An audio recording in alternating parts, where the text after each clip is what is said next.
considering what the world is now, with all the misery, conflict, destructive brutality, aggression, tremendous advancement in technology, and so on. It seems to me, though man has cultivated the external world and has more or less mastered it, inwardly he's still as he was. A great deal of animal in him is still brutal, violent, aggressive, acquisitive, competitive, and he has built a society along these lines. And the more one observes, and I think almost everyone, unless he's totally blind, deaf and dumb, is aware of the extraordinary contradictions of human beings. And to understand this extraordinary, complex problem of existence, one must have tremendous passion,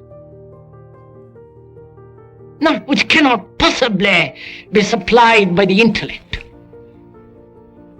or by casual sentiment or emotionalism, or the passion aroused by committing oneself to a particular cause of action, or belonging to a particular political or religious group. That does give certain quality of intensity, a certain elan, a certain drive.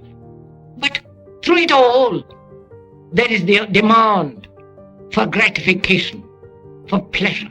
And the whole structure of society, with its morality, with its gods, with its culture, with its entertainment, is based on pleasure. So we hope that you will so listen to what is being said, not hear a lot of words,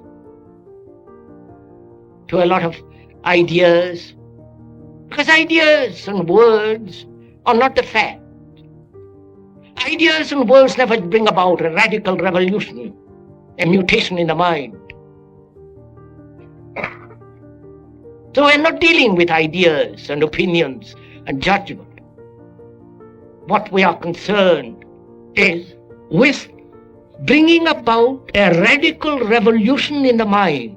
And that revolution must take place without effort, because all effort has behind it a motive.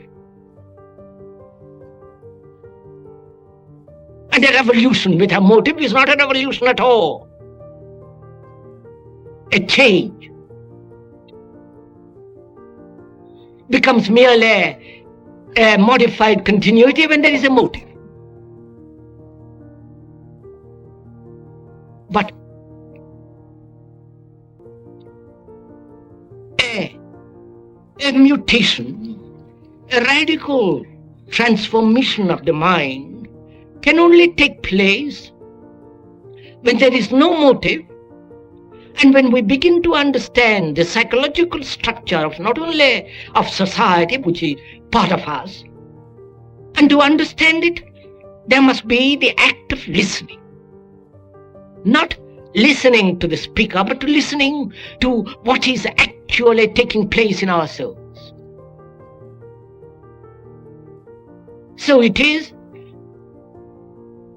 a responsibility of how you all listen, because we are taking a journey together into the whole psychological structure of man, because in the understanding of that structure and the meaning of it, we can then perhaps bring about a change with the motive of pleasure, with gratification. Therefore, we are always limiting our total attention we look at life in fragments.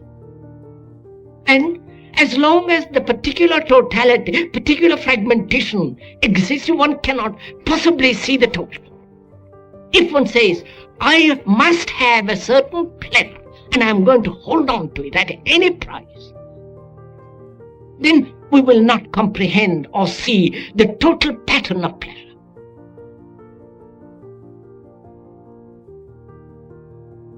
And we are concerned with seeing the totality of pleasure, what is involved in it.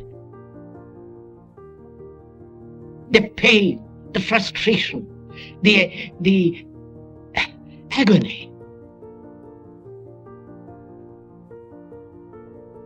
the remorse, the ache of loneliness when all pleasure is denied.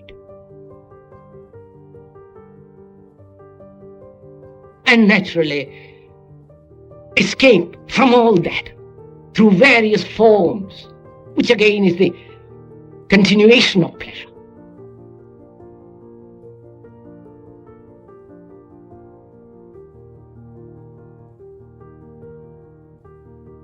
And a mind that is caught, that is conditioned by this principle of pleasure, cannot obviously see what is true, cannot think clearly, and therefore it has no passion. It translates passion as sexual or achieving some fragmentary activity and fulfillment in that fragment.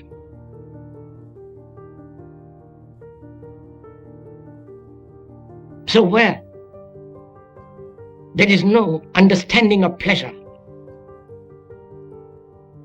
there is only enthusiasm, sentimentality, which evokes brutality and callousness and all the rest of it. So what is pleasure? Because without understanding pleasure, there is no love. Love is not pleasure. Love is not desire. Love is not memory.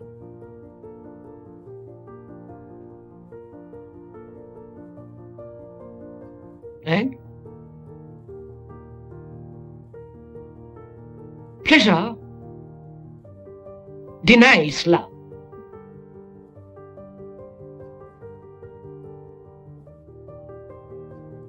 Therefore, it seems to me, it is important to understand this principle. Surely, pleasure is desire.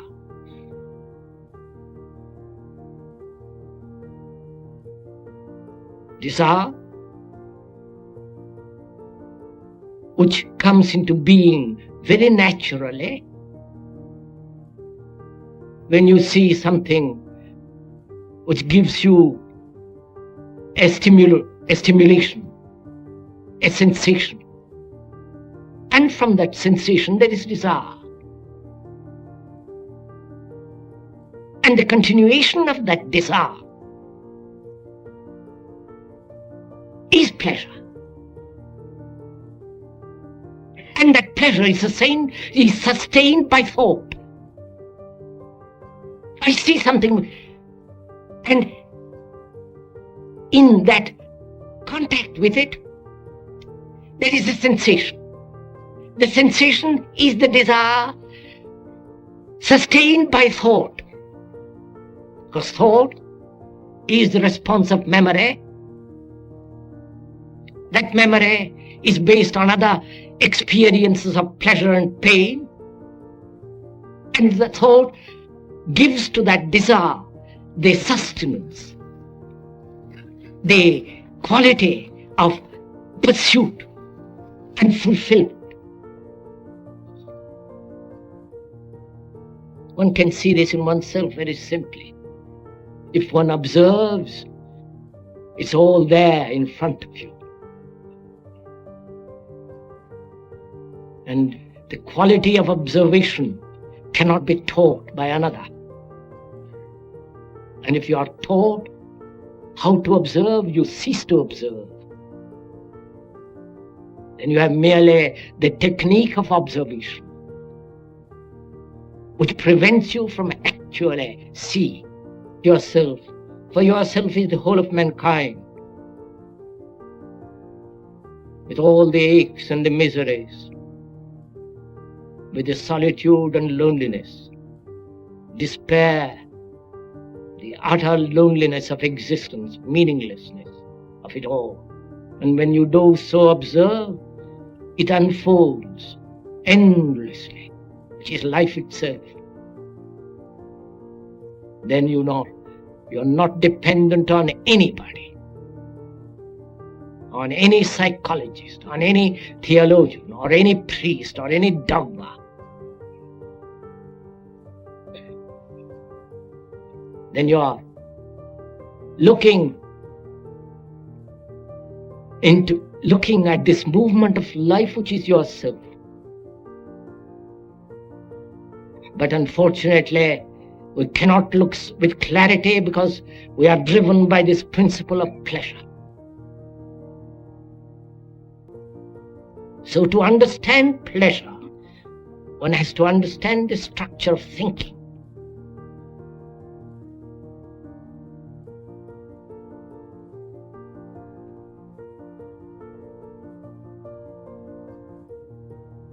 Because it's thought that gives continuity to pleasure. I've had an experience of pleasure yesterday of different kinds, and thought thinks about that pleasure.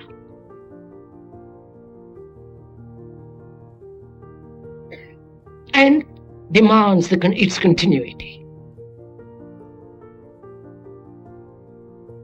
So, memory of that pleasure of yesterday is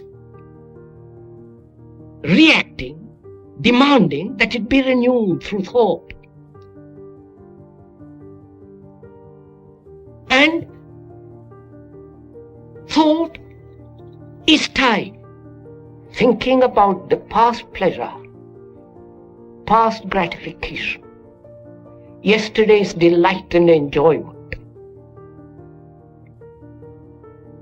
And that thought demands its continuity now. And thought projects the tomorrow's pleasure.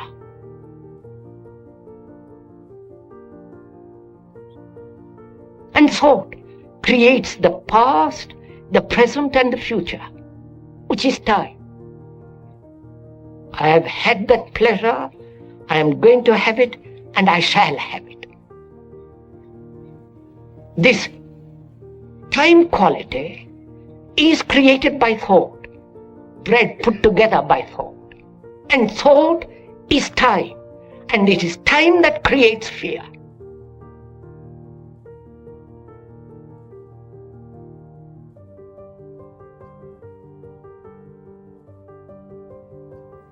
And without probing into this time, pleasure, thought, we are always bound by time. And therefore time has never a stop. It's only when there is an end to time that is something totally new. Otherwise it's merely a continuity of what has been modified through the present and conditioned by the future. For a human being to be free of fear about the future, fear about the dozen fears that human beings have, conscious or undiscovered fears. Fears of the neighbor, fears of death, fear of being lonely, insecure, uncertain, fear of being confused, fear of being stupid and not trying to become very clever. Fear. Fear is always in relation to something. It doesn't exist by itself. And to be totally free of fear, not partially, not a fragment of that totality of what is considered fear. To be totally, that is, psychologically, to be completely be free of fear. One must understand thought,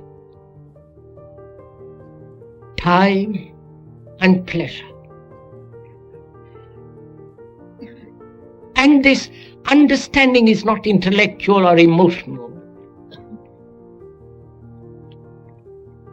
Understanding can only come when there is total attention. When you give your complete attention to pleasure, how it comes into being. What is time? Time, which thought has created. I was, I will be, I am. I must change this into that. This idea of gradual process, this idea of gradual psychological evolution of man. And that's very gratifying. Will gradually all of us become extraordinarily kindly. We shall gradually lose all our violence, aggression. We'll all be brotherly at one time, much later.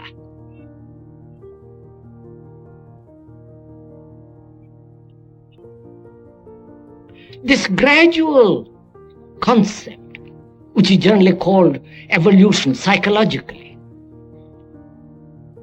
seems to me so utterly false. We are not offering an opinion. This is a fact.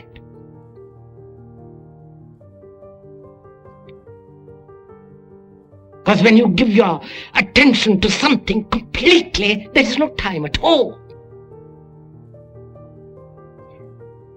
You don't say, I will do it tomorrow. In that state of attention, there is neither yesterday, today, or tomorrow. Therefore, time has come to an end. But that ending of time cannot possibly be when there is the center as the principle of pleasure. Pleasure has in it pain. The two things cannot be separated. Pleasure is pain. If you have observed,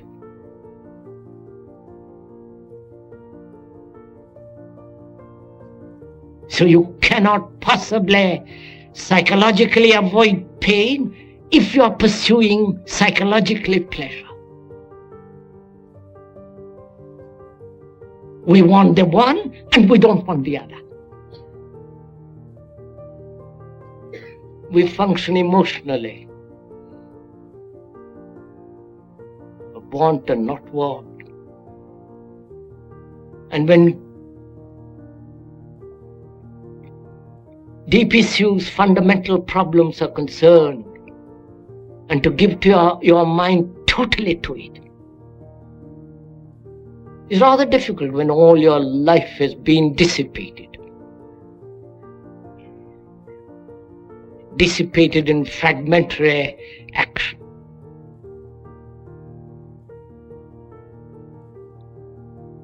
And when we do act totally, we only do it when there is a crisis. Then you wake up and give your whole attention. And this is a crisis. A talk of this kind is a crisis, is a challenge. Can't just push it aside.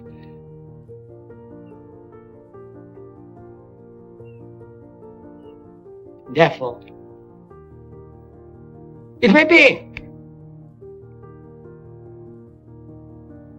rather difficult, maybe perhaps arduous to follow all this.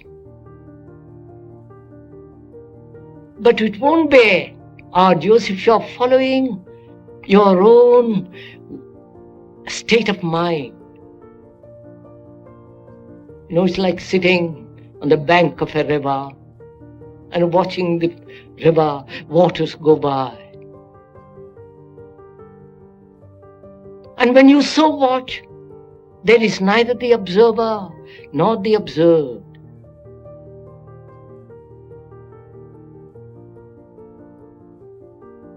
There is only a movement. But that to observe, that there must be no fear, no tide, no sense of pleasure and the demand for gratification. Then in that state you can observe the whole movement of life. The movement of life which is agony, despair, the ache of meaningless existence, the routine, the boredom, the great fears as of death, which we'll talk about another day. So you can watch all this. And when you so observe, the observer is that which is observing. And then you can go beyond all this. And the mutation can only take place in the mind when time, pleasure, and fear have come to an end, and therefore there is a certain dimension of quality which cannot be approached through thought.